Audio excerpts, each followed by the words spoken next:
Hello, this is the second video summarizing the Township Sun's workshop on writing nonfiction for magazines. And the title of this workshop is Writing Concisely and Beautifully. So now we're moving from the storytelling and getting to the heart of a story to writing it out well. And writing well, in my view, is something that can come naturally, or be learned, or both. One way or another, it takes practice, guidance, your own development of the skill. And I've identified concisely and beautifully as two key elements of writing a good story.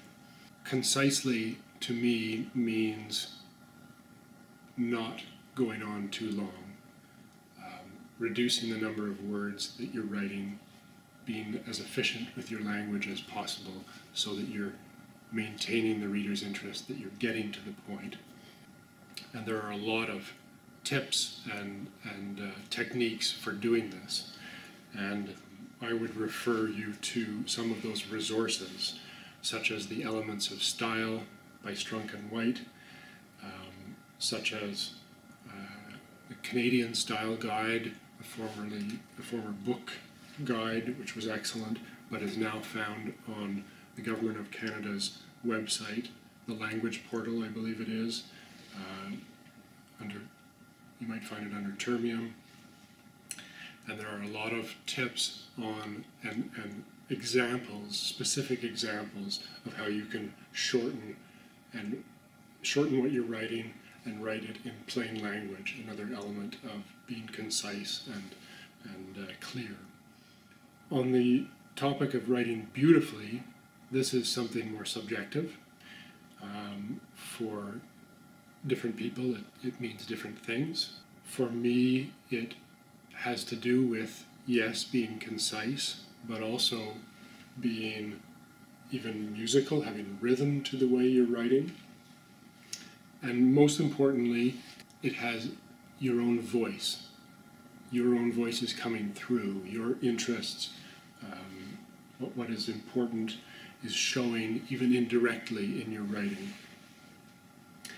So it may be, as I say, for me, musical. For somebody else, it may be there is humor in the writing, or simplicity, or economy.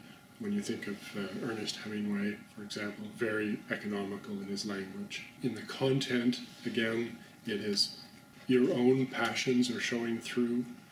For me, that is human relations, families, the outdoors, rivers and lakes, the environment. Even stories that aren't necessarily on those topics may have some element that comes into them. That's my voice coming through.